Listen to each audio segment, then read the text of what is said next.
Hello दोस्तों, मैं हूं आपका दोस्त सागर और आज मैं आपको एक्सप्लेन करूंगा हाल ही में रिलीज हुई फिल्म फियर स्ट्रीट पार्ट 1 1994 के बारे में, जो कि फियर स्ट्रीट यूनिवर्स की पहली मूवी है। इस सीरीज की दूसरी और तीसरी मूवी आने वाले हफ्तों में रिलीज होगी, तो मैं उन पर भी वीडियो जरूर बनाऊंगा। वीडियो शुरू करने से पहले मेरी आपसे खास रिक्वेस्ट है कि प्लीज़ आप मुझे थोड़ा सा सपोर्ट करें। उसके लिए आपको इस वीडियो को लाइक करना होगा और चैनल को सब्सक्राइब करना होगा। और मुझसे बात करने के लिए आप मुझे इंस्टाग्राम पर फॉलो कर सकते हैं। मेरा आईडी है फ्रेश मोजो इंडिया। तो चलिए बिना टाइम गवाए वीडियो को शुरू करते हैं। फिल्म की शुरुआत 1994 में होती है, जिसमें हमें हीथर नाम की एक लड़की एक बुक स्टोर में दिखती है, जो कि एक मॉल में होता है, और वहाँ एक कस्टमर को वो एक बुक बेचती है। कुछ देर के बाद रात को मॉल बंद किया जाता है, जिसमें हीथर को वहाँ पर एक कॉल आता है, जो कि उसके बॉयफ्रेंड रियान का होता है, और वो उसे बाहर बुलाता है। और बाहर जाने पर हीथर को वो मिलता है और हीथर को वहाँ से निकलना होता है। तब रियान कुछ देर के बाद निकलेंगे ये चीज़ बताता है, और तब हीथर जाकर अपनी शॉप को बंद करती है और अंदर वो बुक देख रही होती है, जिसमें एक बुक उसे गिरी हुई मिलती है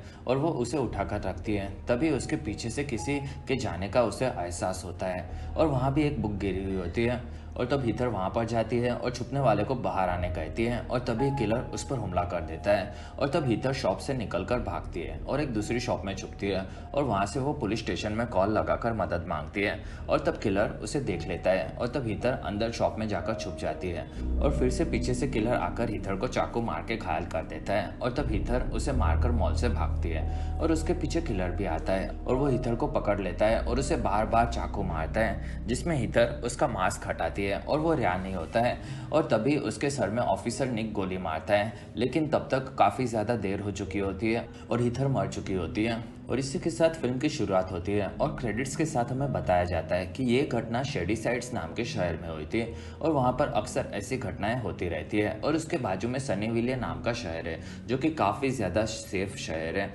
और शेडीसाइड्स में काफ़ी सारे लोगों का खून अक्सर होता रहता है, जिसके पीछे काफ़ी रहस्यमय चीज़ों का हाथ होता है। और हीथर और रियान की मौत को भी ऐसे ही हादसों में से एक माना जाता है। और फिल्म की शुरुआत होती है जिसमें शेडीसाइड में हमें डीना नजर आती है। वो अपनी गर्लफ्रेंड समांथा यानी कि सैम के लिए एक मैसेज लिखती है, जिसमें वो उससे ब्रेकअप करना चाहती है। और डीना के घर पर न्यूज़ में हीथर की न्यूज़ चल रही होती है, और फिर डीना का भाई जॉस नजर आता है, जो कि उस वक्त पर इंटरनेट यूज़ करता था, और वो चैट रूम में शहर में हो रहे मर्डर्स के बारे में बात करता है। और वहीं पर उसे 1953, 1963 और 1978 में भी ऐसे हादसे हुए थे, ये चीज़ पता चलती है। और इस सब के पीछे एक डायन यानी कि विच का हाथ होता है, ऐसा सबका मानना होता है। और वहीं पर डीना जोश को कंप्यूटर छोड़कर स्कूल आने कहती है, जिसमें जोश पिछली रात को हुए मर्डर के बारे में डीना को बताता है। और जोश ने मर्डर के पीछे काफ़ी सारी रिसर्च की होती है, जिसमें शहर में सबका मानना होता है कि इस चीज़ के पीछे सारा फियर नाम की एक विच का हाथ है। और फिर दोनों भाई बहन स्कूल आते हैं और अपने अपने क्लास की ओर जाते हैं, और वहीं पर जॉस को कैट नजर आती है, जिसे वो काफ़ी ज़्यादा पसंद करता है। और फिर कैट आगे निकल जाती है और डीना अपने लॉकर पर पहुंचती है, और उसी के पास में हीथर का लॉकर भी होता है, जिसे डीना देखती है। और वहीं पर कैट उसे मिलती है और दोनों वॉशरूम में जाते हैं। दोनों असल में काफ़ी क्लोज फ्रेंड हुआ करते हैं। और वहीं पर कैट का मानना होता है कि इस चीज़ के पीछे सारा फियर का हाथ है। और वॉशरूम में कैट का बेस्ट फ्रेंड साइमन भी होता है, और वो भी कैट की बात से सहमत होता है। और वहीं पर डीना को इस चीज़ पर भरोसा नहीं होता, ये वो बताती है, और वो काफ़ी ज़्यादा भड़की हुई भी होती है। असल में डीना को दूसरे लोगों से कुछ ज़्यादा फर्क नहीं पड़ता, उसे सिर्फ अपनी ज़िंदगी में ही रहना अच्छा लगता है। और उसका और उसकी गर्लफ्रेंड सैम का रिलेशनशिप काफ़ी बुरी दौर से गुजर रहा होता है, और इसी वजह से वो काफ़ी ज़्यादा टेंशन में रहती हैं। और वॉशरूम में कैट और साइमन ड्रग्स छुपाने का काम करते हैं। वो दोनों स्कूल में ड्रग्स भी बेचते हैं, और ये चीज़ डीना को पसंद नहीं होती है। और ड्रग्स के चलते कुछ दिनों पहले साइमन के कजिन के साथ एक हादसे का जिक्र भी डीना करती है। और फिर तीनों वॉशरूम से निकलते हैं, और स्कूल के बाकी बच्चों का मानना होता है कि ये मर्डर के पीछे सारा फियर का हाथ है, और वो लोग इस चीज़ का मजाक भी उड़ाते हैं। और कुछ देर के बाद स्कूल के सभी लोग बास्केटबॉल मैच के लिए सनीविले से निकलते हैं, जिसमें डीना बस में होती है, और वहीं पर काफ़ी ज़्यादा दुखी भी होती है। और काफ़ी लंबा सफ़र तय करके वो लोग सनीविला पहुँचते हैं, और वहाँ पर गेम के पहले हीथर की मौत के चलते वहाँ के मेयर उसकी आत्मा की शांति के लिए स्पीच देते हैं। और वहाँ पर भी डीना सैम को ढूंढ रही होती है। सैम कुछ वक्त पहले इस शैडी साइड से सनीविले में शिफ्ट हुई होती है, और इसी वजह से सैम और डीना के रिलेशनशिप में भी प्रॉब्लम्स आती है। और वहीं पर सैम एक लड़के के साथ दिखती है। कुछ देर के बाद डीना एक बॉक्स को लेकर एक जगह पर दुखी दिखती है, और उसे याद आता है कि सैम दूसरे लड़के के साथ काफ़ी ज़्यादा खुश हुई थी और चिपकी हुई भी हुई थी। और वहीं पर सैम भी आ जाती है, और तब डीना उसे बॉक्स देती है, जिसमें सैम की चीज़ें उसने संभाल कर रखी हुई होती है। और फिर डीना वहाँ से निकलने जाती है, तब सैम उसे मनाने लगती है, लेकिन डीना मानने को तैयार नहीं होती और सैम लेस्बियन होने से काफ़ी ज़्यादा डरी हुई होती है, ऐसा डीना का मानना होता है। और वहीं पर डीना सैम के नए बॉयफ्रेंड का नाम पूछती है, तब सैम अपने पार्टनर का नाम पीटर बताती है और फिर दोनों में थोड़ी सी तकरार हो जाती है। दूसरी तरफ स्कूल में ऑफिसर निक भी अपनी स्पीच देता है और वहीं पर शेडी साइड और सनीविले की बास्केटबॉल की टीम के बच्चों में बहस हो जाती है, जिसमें पीटर भी शामिल होता है और उनमें लड़ाई शुरू हो जाती है, जो कि निक बीच में आकर बंद करवा देता है। कुछ देर के बाद शेडी साइड वाले बच्चे अपने घर पर जाने निकलते हैं, जिसमें कैट सबको भड़का रही होती है और वहीं पर उन्हें कार की आवाज़ आती है जो कि उनके बस के पीछे आ रही होती है और उस कार में स्कल मास्क पहनकर पीटर, सैम और उनके दोस्त होते हैं और वो लोग बस पर बॉटल्स फेंकते हैं। तब डीना भड़क जाती है और वो जूस के ड्रम को कैट के साथ मिलकर उन पर फेंकने वाली होती है और वहीं पर डीना के नाक से खून निकलता है और गलती से ड्रम कार पर जाकर गिरता है और कार साइड में जंगल में घुस जाती है और उसका एक्सीडेंट हो चुका होता है। और फिर कुछ देर के बाद उसमें से घायल सैम बाहर निकलती है और वो रेंग रेंग कर आगे बढ़ती है, जिसमें उसके हाथ में कोई चीज़ आती है और उसी के साथ उसे कुछ विजन्स दिखते हैं और वहीं पर डीना भी आ जाती है और वो सैम को देखती है, जिसमें वो ठीक होती है। और फिर वहाँ पर साइमन और कैट आते हैं और वहीं पर सैम साइमन के शर्ट पर खून की उल्टी कर देती है। कुछ देर के बाद वहाँ पर पीटर एम्बुलेंस लेकर आता है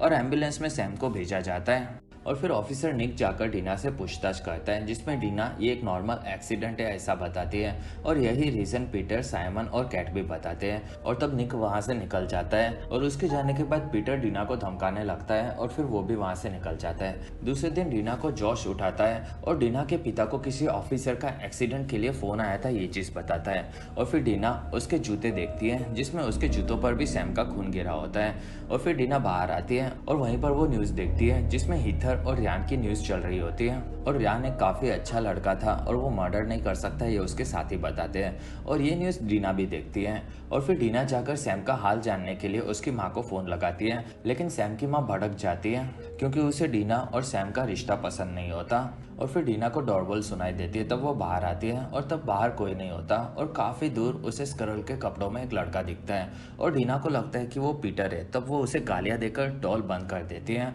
और फिर वो खाना बनाने जॉश के साथ किचन में जाती है और वहीं पर उन्हें पीटर बाहर दिखता है और तब डीना भड़क कर बाहर जाती है और उससे बात करने वाली होती है, लेकिन वहाँ से वो गायब हो चुका होता है। दूसरी तरफ कैट अपने दो कजिन्स को संभाल रही होती है और साइमन घर पर टीवी देख रहा होता है और वहीं पर वो अपने कपड़े उतार कर टब में डालता है और वहीं पर कैट को डीना का कॉल आता है और पीटर उन्हें स्क्रल मास्क पहनकर परेशान कर रहा है ये चीज़ वो बताती है। और वहीं पर कैट को भी हॉल से आवाज़ आती है, तब वो वहाँ पर जाती है, जिसमें स्क्रल मास्क में पीटर वहाँ साइमन के टी शर्ट्स देख रहा होता है और फिर वो गायब भी हो जाता है और कैट और साइमन आगे जाते हैं और फिर कैट अपनी कजिन्स को पड़ोस की आंटी के पास छोड़ती है और फिर वो डीना के पास आती है और वो लोग मिलकर पीटर को नहीं छोड़ेंगे ये बात करते हैं और वहाँ डीना और कैट भड़के हुए होते हैं और वो लोग पीटर को ढूंढने के लिए सैम के पास जाने का डिसाइड करते हैं और तब कैट, साइमन और डीना निकलते हैं और वहीं पर कैट जोश को भी उनके साथ आने कहती है और फिर वो लोग हॉस्पिटल में आते हैं और वहाँ सैम के बारे में पूछते हैं और एक आदमी उनको सैम के पास लेकर जा रहा होता है और वहाँ सैम से मिलने डीना जाती है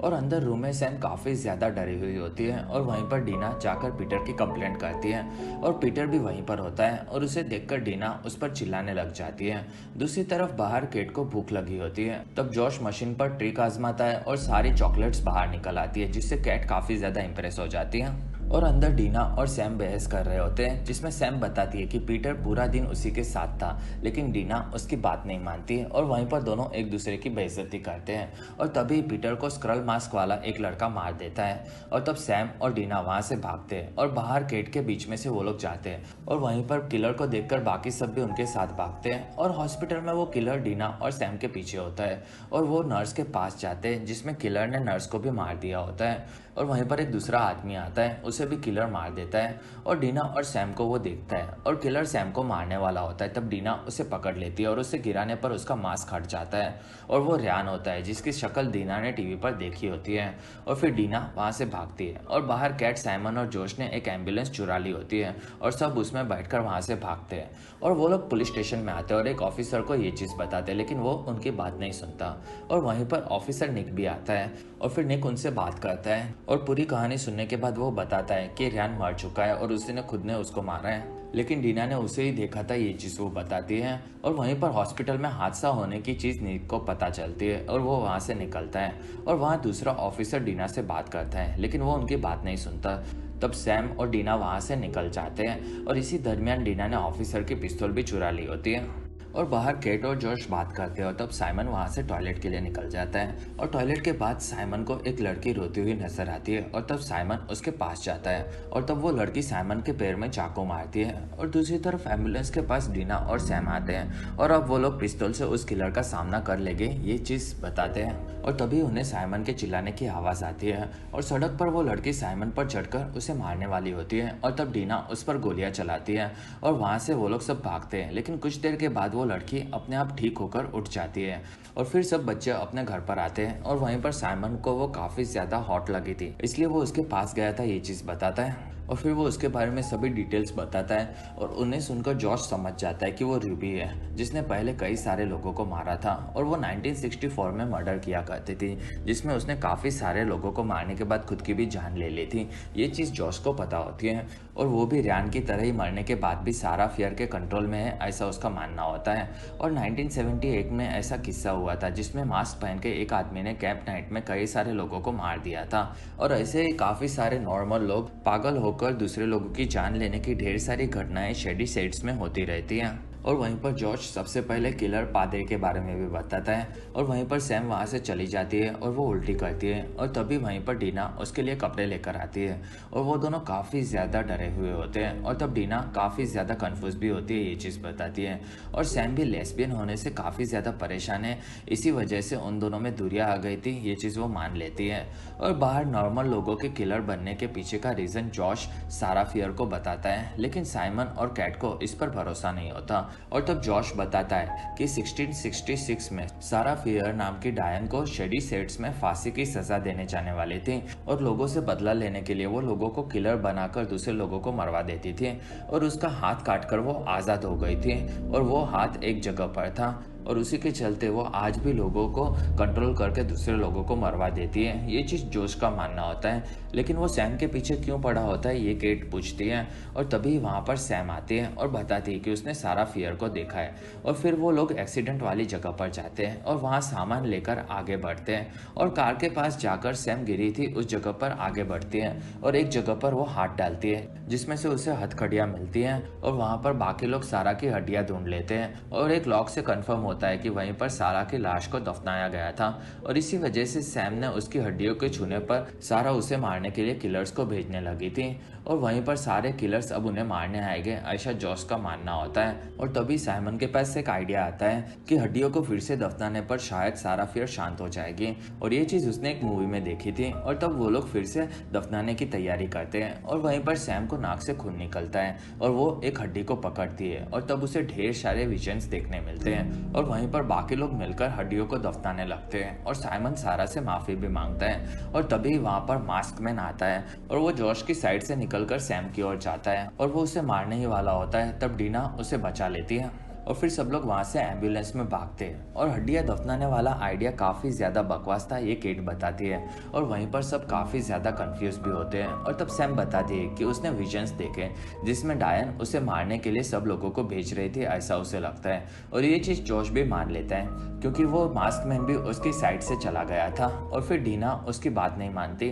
क्योंकि किलर्स दूसरे लोगों पर भी हमला कर रहा था। और तब वहाँ पर कैट आती है और साइमन का टी शर्ट दिखाती है जिस पर खून होता है जो कि सैम का होता है और इसी वजह से उसके पीछे रूबी आई थी। और घर पर भी रियान साइमन के टी शर्ट को सूंघ रहा था और डीना के शूज पर भी खून गिरा होता है और इसी वजह से डीना के घर पर भी वो आया था। ये चीज वो लोग समझ जाते हैं। दूसरी तरफ ऑफिसर निक हॉस्पिटल में लाश देखता है और फिर वो वहां से निकलता है और रास्ते में उसे रूबी का लॉकेट भी दिखता है। और वहीं पर सारे बच्चे स्कूल में आते हैं और वो लोग कपड़े बदलने लगते हैं और उनके पास किलर को मारने का एक प्लान होता है। और वहीं पर सैम थोड़ी सी नाराज होती है तब उसे संभालने के लिए डीना उसके साथ जाती है और कैट जोश को अपने साथ आने कहती है और साइमन वॉशरूम में अकेला जाता है और वो खुद को साफ करने लग जाता है। कुछ देर के बाद वो खुद को फील करने लग जाता है और सैम की बॉडी पर एक घाव डीना देख लेती है तब वो उसे टॉप निकालने कहती है और फिर डीना उसे साफ करने लग जाती है। साफ करने के बाद सैम सभी चीज़ों को लिए खुद को जिम्मेदार बताती है और वो डीना से माफ़ी भी मांगती हैं और उसके साथ होने पर वो काफ़ी ज़्यादा खुश होती है ये चीज़ बताती है और फिर दोनों किस करते हैं और करीब आ जाते हैं। दूसरी तरफ वॉशरूम में जोश और कैट बात कर रहे होते हैं और फिर कैट जोश को अपने पास बुलाती है और वो चला भी जाता है। और फिर जॉश कैट को देखता है और कैट उसे पीछे से देखने कहती है और उस पर खून नहीं लगा होता और उसे पूरी तरह से चेक करने के बाद जॉश उसे किस करता है। कुछ देर के बाद सब बाहर आते हैं और वहीं पर साइमन सबको देखकर समझ जाता है कि सब लोग मजे कर कर आए हैं और फिर वो लोग किलर्स को मारने की तैयारी करते हैं, जिसमें एक पुतला तैयार करते हैं और वॉशरूम में वो लोग ढेर सारा ऑयल डालते हैं और किलर्स को वहां बुलाने के लिए सैम के हाथ के खून को पानी में मिक्स करके सारे वॉशरूम से स्कूल के बाहर तक लगा देते हैं और फिर सैम वॉशरूम में छुप जाती है और बाकी लोग तैयार हो जाते हैं और वहां पर तीनों किलर्स आते हैं। ये चीज साइमन सबको बताता है और वहां रूबी, रैन और मास्कमैन तीनों वॉशरूम में घुस जाते हैं और तीनों दूसरे लोगों को नोटिस भी नहीं करते हैं और फिर अंदर वो लोग चेकिंग करते हैं और एक पुतले को मास्कमैन मारता है और दूसरी तरफ एसी के डॉक से सैम वहां से निकल जाती है और बाहर बाकी लोग वॉशरूम में आग लगा देते हैं, जिसमें वहां काफी बड़ा धमाका होता है। कुछ देर के बाद वो लोग अंदर जाते हैं, जिसमें वहां के सब किलर्स मर गए थे, लेकिन धीरे धीरे उनका खून जुड़ने लगता है और फिर तब वहां से वो लोग भागते हैं और वो लोग जाकर एक रूम में बंद हो जाते हैं और वहीं पर कैट भड़क जाती है और किलर्स को बचने के लिए सैम को उन्हें सौंप देने की बात करती है, क्योंकि किलर्स सिर्फ सैम को मारने के लिए आ रहे हैं और अपनी बात सही साबित करने के लिए वो जॉश के सारे आर्टिकल्स दिखाती है जिसमें आज तक कोई भी नहीं बच पाया था और सैम ये सुनकर वहां से किलर्स के पास चली जाती है और मास्कमैन वहां पर आता है और वो सैम को मारने ही वाला होता है। तब डीना उसे फिर से रूम के अंदर खींच लेती है और मास्कमैन बाहर से रूम के अंदर जाने की कोशिश करता है और अंदर डीना बताती है कि जोश के पास एक आर्टिकल है जिसमें एक औरत किलर से बच गई थी जो कि 1978 के कैंप के हादसे में हुआ था और सैम उस आर्टिकल को पढ़ती है जिसमें उसने भी विच को देखा था और वहीं पर दूसरे लोग टेलीफोन डायरी से उस औरत का नंबर निकाल लेते हैं और डीना उसे फोन लगाती है, जबकि साइमन दरवाजे को मास्कमैन से बचाकर रोक रहा होता है और डीना की उस औरत यानी कि जिगी से बात नहीं होती और तो वो वहां पर मैसेज रिकॉर्ड कर देती है और वहीं पर मास्कमैन दरवाजा तोड़ देता है और वो अंदर घुसने ही वाला होता है। तब बाकी लोग मिलकर दरवाजे को रोकने की कोशिश करते हैं और वहीं पर सैम पूरा आर्टिकल पढ़ती है जिसमें पता चलता है कि वो औरत पहले मर गई थी और उसे एक लड़की ने सीपीआर दिया था जिससे बाद में वो फिर से बच जाती है और ये चीज सैम डीना को बताती है और वो मर के जिंदा हुई थी, इसी वजह से वो बच गई थी, ये चीज उनको समझ आती है और फिर वो लोग वहां से भाग जाते हैं और एम्बुलेंस में वहां से निकलते हैं। दूसरी तरफ ऑफिसर निक एक घर में एक पेपर डालता है और उसमें लिखा होता है कि पहले जो चीज़ हुई थी वो फिर से होने लगी है और इस चीज़ के बारे में हमें सेकंड पार्ट में ही पता चलेगा। दूसरी तरफ सारे बच्चे मॉल में पहुंचते हैं और वहीं पर साइमन का कजिन कुछ दिनों पहले ड्रग्स के ओवरडोज के चलते मर गया था और फिर उसे ईपीआई पिंस के चलते फिर से बचाया जाता था। ये चीज़ सबको वो बताता है